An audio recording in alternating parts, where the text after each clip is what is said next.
Exactly.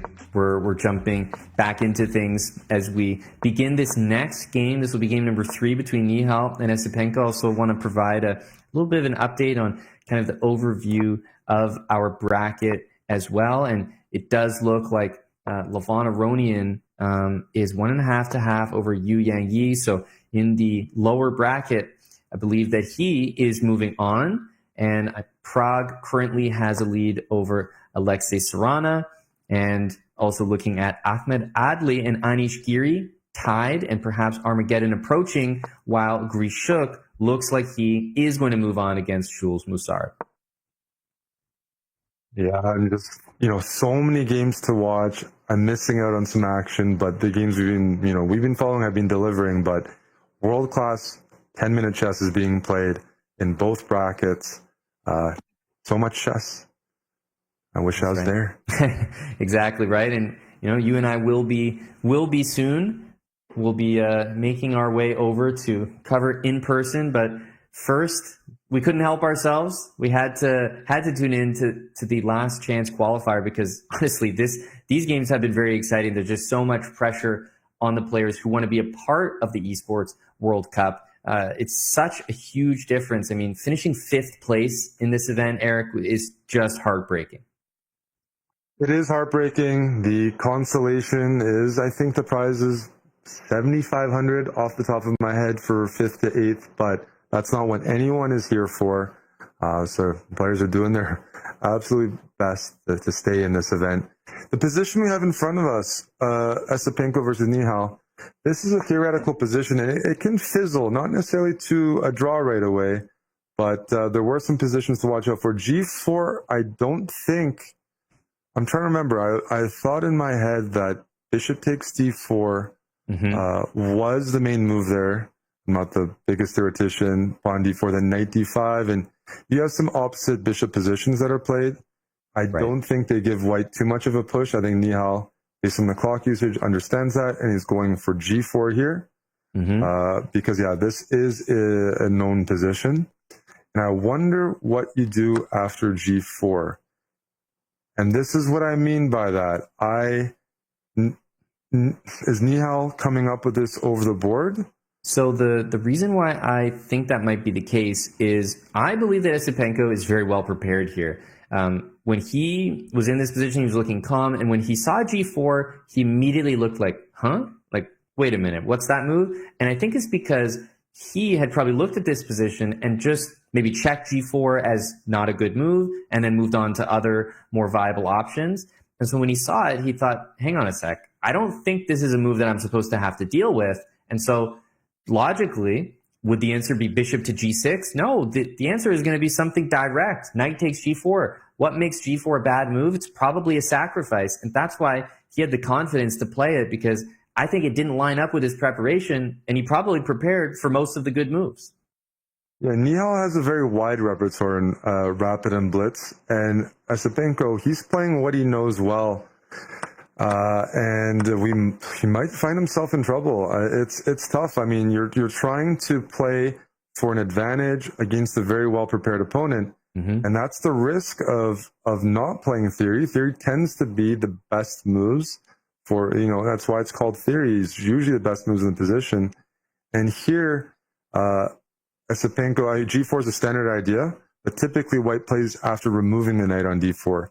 In this case, it's not obviously clear why this is good for black, but I'm guessing one of the main ideas is potentially to try to play f7 to f5 and get that rook in the game to pressure f3, because the way that white untangles, how do you untangle from this pin on g4? You have to go king g2 and then move your queen out of the way. So it's all about timing. Can black get another piece to add to that pin on f3 before white plays king g2, followed by moving the queen? Yeah, and I think I almost want to be critical of maybe our engine here. This looks like a move that Esipenko has probably either prepared or seen before, like a pattern. I was also wondering about king to h8 for black. Just a very obvious, blunt move. I want to move my king out of the way to play pawn to f5. That introduces the rook into the game. And the other big idea of bishop g5 is You want to get the bishop out of the way far enough so that the black queen can reach the f6 square. Next move, pawn to c6. Kick that knight out of the center. You're also taking away the f4 square from the knight with the move bishop g5. Once the knight moves to where? b4? You could play a5 and kick it to a2. It's a terrible piece. And queen f6 is coming to tie down white to the defense of the f3 knight. Yeah, the determining factor here, if the sacrifice is sound, is who can bring more pieces to the king side. That knight being kicked out to b4 or a2, that's on the wrong side of the board. Even though white would be up a piece, his pieces would be on the wrong side. Black's queen can come in, maybe the rook on f8 joins, and you see how white can be overwhelmed. What's tough here is that bishop on c4 would love to be on e2 or move back, but it's shut out. And at the end of the day, with everything said, black has 2 pawns for a piece. Is that enough? No, but that's pretty decent compensation. It also means he has some squares that he's won by removing the pawns in front of white's king. And Nihal is under serious pressure here because that knight does not want to go to b4. Esipenko is playing as if he knows what he's doing. Nihal probably recognizes that. And then you start worrying in a game. My opponent is in theory, maybe I've played a bad opening move, and if I keep playing moves that seem logical, he's probably prepared for that. Do I have an opportunity to deviate and take him out of preparation? Because the last thing you want to do in a 10-minute game, now they're down to under 8 minutes, under 6 minutes, is to be playing against memorization when you, on every single turn, have to find your own moves. Exactly. The opponent's playing automatically, and you just feel like that is a recipe for disaster because if memorization probably means it's engine backed. And how much more can you keep up with an opponent who has all that memorized and prepared and knows what's going on? That's tough. Here, there's situations where Nihal is considering to give up the rook for the bishop. Unfortunately, it doesn't retain material because once the pawn recaptures on g4, both the knight on f3 and the knight on d5 are hanging. And so, for example, rook g4, hg4, knight g5. Black could maybe throw in the in-between move. C takes d5. And again, 2 pieces are hanging. Although I'm calculating that, I'm on. Rook g4, hg4, knight g5, cd5, queen takes g4. We don't have arrows to show you guys, but after d takes c4, there might be a queen h5 move. Right, so right at the Nihal's end. Calculating rook takes g4 right now. He senses something. Yep. He does not want to play knight b4. It all comes down to rook takes g4 here, knight takes g5. Now, after rook takes g4, knight takes g5, black can just do queen takes g5 and say, hey, you have 2 pieces for a rook. Yep. But those aren't the best 2 pieces in the world. The knight still has to go somewhere, bad, like b4.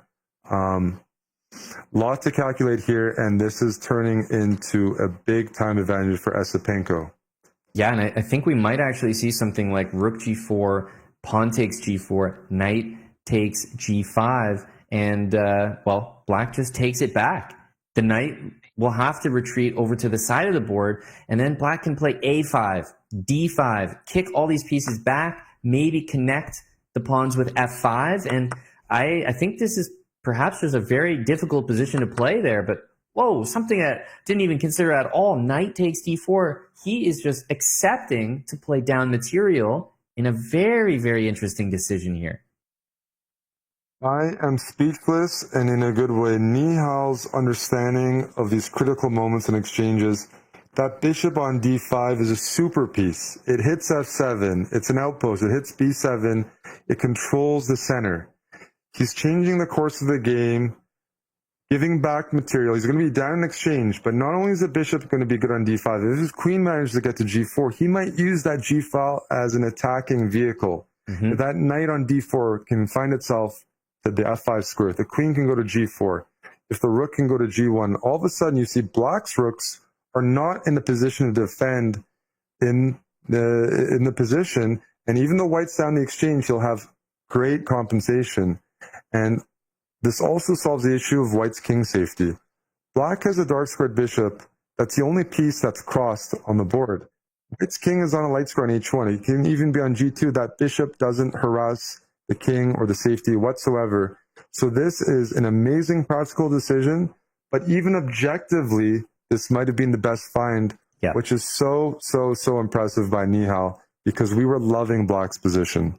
Yeah, I think that Nihal has shown time and time again in all of these matches that he's catching us off guard. He's certainly catching his opponents off guard, and it's his understanding not of just the material balance, but the material imbalance when he plays a position that you don't expect because, well, you're just down material. And he does it in a way where he's not just doing it to survive. It's actually a practical decision. Look at the fact that the knight's jumping into f5, that the queen's coming to g4 on the next move. If Black plays g6, queen takes g4, we're threatening queen takes g6. Esipenko is kind of looking like, what has happened? The whole entire game has shifted. Nihal Sarin is on the verge of just being winning.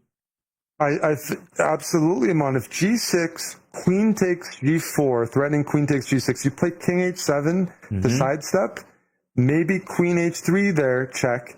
The king goes back to g8, and then rook a1, rook g1. The threat continues, and mate is coming.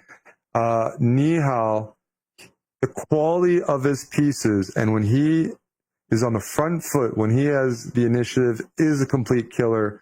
All of a sudden, this position is brutal to play as Black. Black started with a sacrifice. Black started with the easier play position. He's flipped that entirely. The knight on f5, the bishop on d5, two advanced pieces, outposts, bearing down on Black's position. Also, making room for the queen on d1 to join the game and the rook on g1, and then we count the pieces. That's a queen, knight, bishop, and rook attacking Black's king. All Black has right now is a pawn and a bishop as defense, and the rooks aren't capable of just like jumping around. That rook on a8's not in the game. That queen on d8 hasn't moved and doesn't have a good square to go to. It can't place itself on h7. Oh, that's a move out of desperation.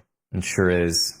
Yeah, queen f6 perhaps is the idea here, but it's just not going to be held together. Sooner or later, that bishop is going to be disconnected from the action. All it takes is, a move like d4, a move like f4, e5, and not to mention, you can even play queen h5 on the next move in order to take on g7. Rook to g6 is an idea. It's just the position is flowing for Nihal Sarin. Yeah, we missed the moment there. The game is ongoing where Nihal allowed his rook to be captured, right? He had some ideas there. We can't show that right now, but the attack, just look at the position, look at the light squares. What's being threatened right here? Moves like knight h6 check. Rook g6 looks fancy, but knight h6 check is devastating because the queen can't capture, because the pawn is pinned. King moves to h5, that knight on h6 goes over to f7 with a discover check, and queen h8 is mate. I don't see any way to stop this, and what a flip. Yeah, there's that rook takes g7 move, queen takes g7, knight e7 checkmate. That's even it really hurts. One, but this is just a beautiful checkmate. That's ouch. That's it. Yeah, rook takes c2, just walks into forced mate. There's nowhere for that queen to go. Yeah, you kind of have to play a move like rook f to e8, let's say, but as we've been talking about, knight h6 is a possibility. Rook g6. Well, rook f to e8. You have probably knight takes g7 because if queen takes g7, queen takes f7. Yeah, and bishop takes f7 is possible. Oh my goodness, the tactics are absolutely everywhere here. Nihal is on the verge of being completely winning. I actually don't know how Black can even. Okay, Also, as there you go, resignation. Rook f e8.